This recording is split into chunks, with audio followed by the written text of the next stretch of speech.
What up, YouTube? Ace here with some gameplay. It's quite a new game. It's been out for a week now or so. I haven't managed to actually put any gameplay out, but I thought might as well because the game, frankly, is one of the easiest platinums. Wasn't the easiest, the shortest games I've played since. What was the last game? Oh yeah, on the Xbox One, it was Rise. The main reason this game is so short is just cinematics, button time, quick time events, and a lot of other stuff like that, which is somewhat disappointing. But the game itself is quite a fun game.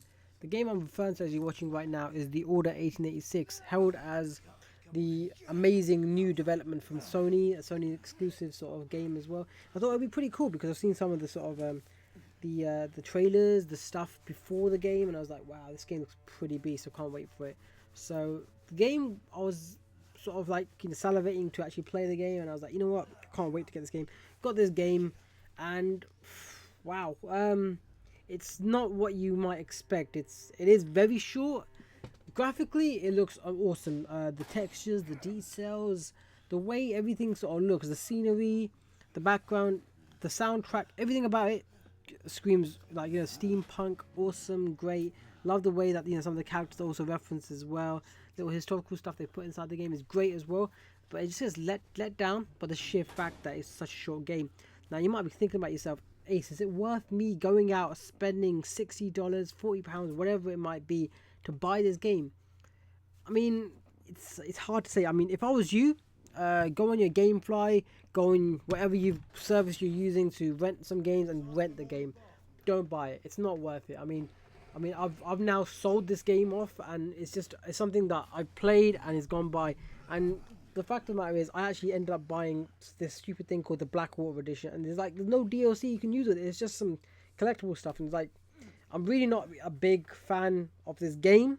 It per se, it's not like a franchise that I can get behind. Like how iconic for me Tomb Raider is, how immensely influential Assassin's Creed is to everything that I have, from like my clothing to figures to everything that I do. Everything revolves around my whole sort of AC thing going on, which is awesome. And then I've got my Street Fighter stuff that I'm a big fan of as well. My Metal Gear Solid stuff. It's just those franchises I can get behind because I grew up playing them. Obviously, like a person I love Zelda as well, but I grew up playing that. But that's a franchise I can get behind. The Order, it's a new IP, and a lot of people sort of they get introduced to the new IPs. I mean, AC came out, and it was the newest my genres I collect, and it came out and it's just wow, it was like amazing. And then as number 2 came out, and it just sucked me in as one of my favorite games of all time. And yeah, that's the reason I got behind it. With the Order, it's amazing, it's great. If you want cool quick time events, it's a great game to go for. Frankly, it's not as good as Rise. Son of Rome for me just had a little extra thing to it where there's a lot more gameplay to it as well, and the executions. I mean, I'm playing Shadow of Mordor right now as well, which is a great game, amazing game, which has got loads of playability, loads of stuff you can do in it, and that's a game that you can really get behind because there's so much to do.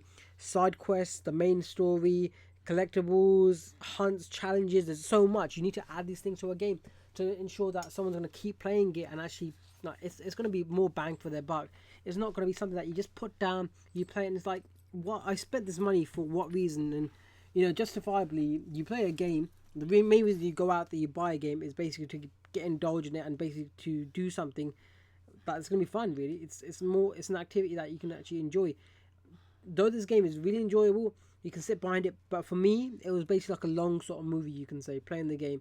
The collectibles, it wasn't much. I mean, if you think about Uncharted now, if I go back to one of the Uncharted games, the collectibles are hidden everywhere. They're sort of like in different places. You have to sort of climb to certain ledges and get them. Although it's like one collectible that I basically had to come back to the game and collect later on. The game itself wasn't as I imagined. I mean, it's the collectibles, and when you're walking through the street, the collectibles right there. It tells you, go over there, pick it up. And it's like, wow, I mean, if it was that easy, that's really easy. But I sort of made it my mission with any game that has collectibles. I made it my mission to scour around and look for these little collectibles. And they weren't difficult to find. They were pretty easy. I mean, a lot of different times where you get some collectibles where you have to basically do little puzzles and stuff. Like, for example, Assassin's Creed Black Flag. and you're going for the mine sort of things. You have to sort of move this picture around the beach using your sense, and you find that image, and once you have it realigned, then there you go. Or for example, Rogue or something, you have to move these little cylinder blocks and stuff, and when they line up together, it unlocks the thing, and you can go. Little puzzles are really enjoyable sometimes if you add them to a game mechanic, and it makes the person think instead of just basically just going through the whole notion of playing the game, which is basically like a movie. The game itself, let me go back to the graphics. I mean, I can talk a lot about this game as well. There's some cool stuff it does. I mean, the game, in terms of, it's a third-person based shooter. The style it uses a bit similar to Resident Evil. So you got the over-the-shoulder sort of thing as well when you're actually looking over. As you can see, the character right now, he's sort of in the state. And this is the character you are. You play as this character called Galahad, and one of the knights of the Round Table, you can say. And I don't want to go too much into the story because I will be putting out a lot of this gameplay, and I've basically got all the gameplay in just one pattern. I can just break it down. I was doing a live stream as well, so I was able to actually capture the whole entire game in under 10 gig, which is pretty good because I was live streaming and capturing it from the live stream. The quality came out pretty good anyway. It's 720p, but from what it's not, I'm not going to take up too much space getting like a big, giant, huge 60 gig file and then basically having my computer render all that, and it just takes time. So I decided, 720p should be fine. Obviously, most people that are going to watch this film as well, you don't want to put a big film out there, and obviously and it's going to take time to load. I'm getting a bit off track anyway. Let's talk more about this game.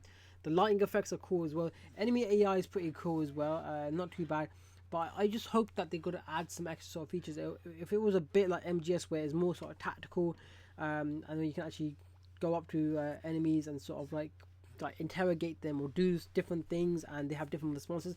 Really cool to add it to the AI. I found that the AI was pretty linear in itself, where as it has you're watching right now. I mean, they've got little lamps and they shine these little lamps across, and they find you. And one of the missions as well really got me sort of put off a bit. I mean, where you have to basically hide in the bushes, and it wasn't too much stealth. I mean, you can literally run up to a character in this game and press triangle and do a little sort of quick time event thing kill where you basically just stab them, and it gets pretty repetitive. It's not amazing. I mean, it would be really cool. What they could have done is if you run up to an enemy, you hit the action button and you have to press certain quick time little things in that little moment, and you can basically kill them like a brutalized sort of kill, or you can do like a stealth kill, or you can basically just hold them hostage or something. It'd be really cool. And one of the enemies I found that was really overpowered in this game as well, I decided to play the game on normal.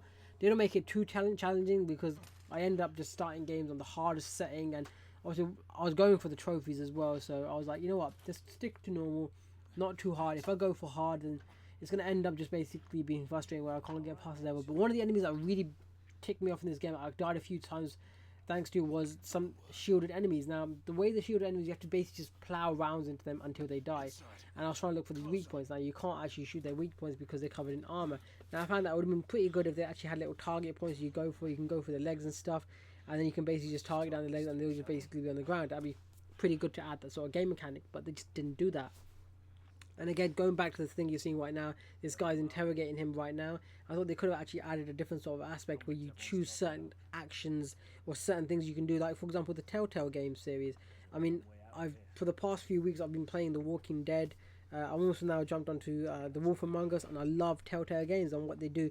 The story is based on your actions, and your actions will change the story, and yada yada yada. But it'd be really cool if they added that sort of mechanic, because it will just highlight different aspects of the game and different ways you can finish the game. And an alternate story would have been amazing to add in this game as well. I feel that they just to release this game for the hell of it, just to showcase the ability of the PS4. Don't get me wrong, the PS4 is an amazing. It's my go-to console. So it looks like PS4, Xbox One, the Wii U.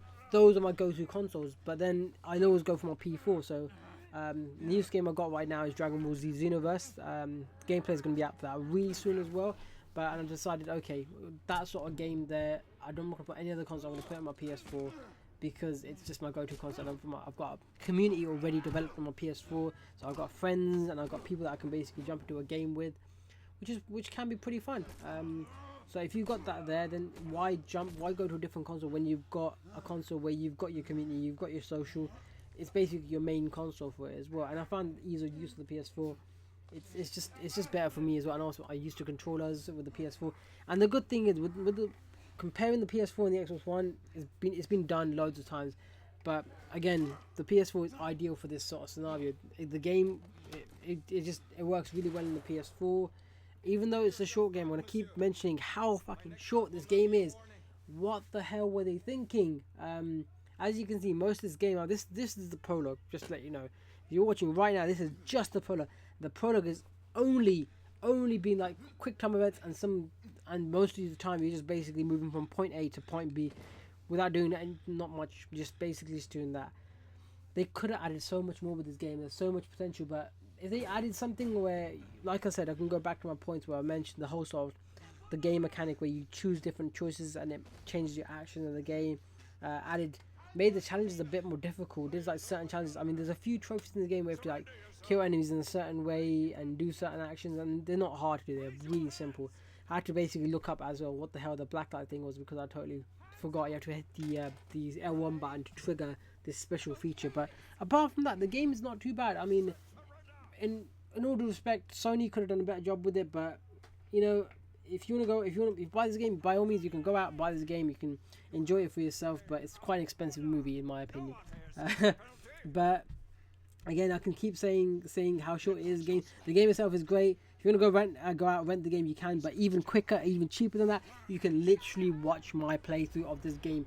I'll be putting a lot more content on here as well. I'll be doing voiceover stuff as well, because a lot of times in the past I've done sort of little commentaries and sort of live commentaries and I forget to talk. But anyway, I hope you enjoyed that. Thank you. Goodbye. I hope you enjoyed that video. Subscribe for more.